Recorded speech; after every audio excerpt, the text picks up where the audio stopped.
does? You want to see what he does? Mm-hmm. Well, I did an initial program for just random things, so I'll show you. I call this just like an intro.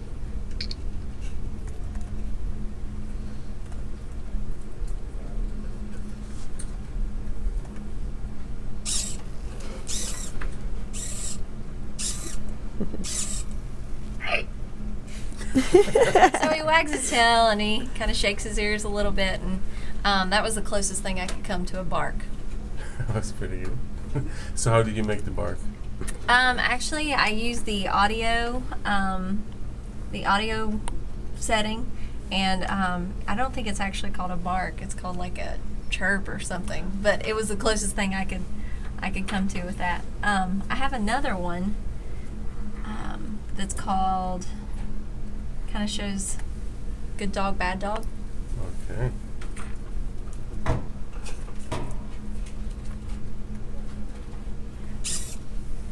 So this is when the doggy's all happy. It's probably being pet. And then maybe he sees a cat or something. He's not real happy about it. He's walking along. He's happy again. Maybe there's a squirrel. Not so happy. How are you controlling that? Something new I learned today, a potentiometer. Okay. And it's just a setting that we kind of put, it's a, what'd you call that? Sensor. A sensor, yeah, a sensor that we're using, but it's just a toggle between one side and the other. So when you switch it to one side, it's happy. You turn it the other way, it's sad. Yeah. Okay. What was your favorite aspect of this project? For me, probably the designing, like coming up with an idea and like putting something together, creating the dog.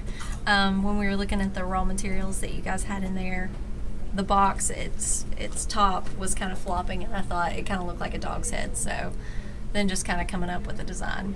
The programming's pretty easy though. I was a little bit intimidated by that, but it was easy once you got into it.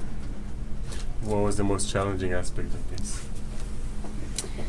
I think since this was the first time I created something like this, understanding how the sensors worked, how the LEDs worked, making sure that you got them in the right place on the Hummingbird board, just because it was the first time using those kind of materials. But really, felt like once you did one, it was pretty similar, so it definitely became easier. Do you feel the students would have the same challenge? I think they would, but I think it's like so engaging it would matter. It's kind of like a challenge, one of those things that you want to figure out, so it's not a big deal. You're motivated to figure it out, and then once you program it one way, you realize, well, it would be better another way. So kind of troubleshooting between like what you want and what you're actually programming. So I think they would do fine with it. So where do you see it being used in your work? You work with the young kids? Yeah, well, initially when we talked about this, I thought, well, maybe I could like bring this in just as an example, maybe like a class pet, that I created a class pet, and then maybe showing them the materials, kind of letting them explore them, looking at wires. They're very tech savvy, so they understand that, you know, computers provide information, and I think they could get the concept of like programming, probably in a different way than maybe I understand it, but they would understand that you could put something in a program and it would make a difference for your robot. I think they could totally understand that. How old are your students? 3 and 4. But we don't have a problem integrating technology. In fact, I would say it's probably easier with 3 and 4-year-olds than it is even with college students. How so? They're just not scared. They don't, you know, they'll jump in, try anything, especially with how tech savvy and sensitive things are to touch.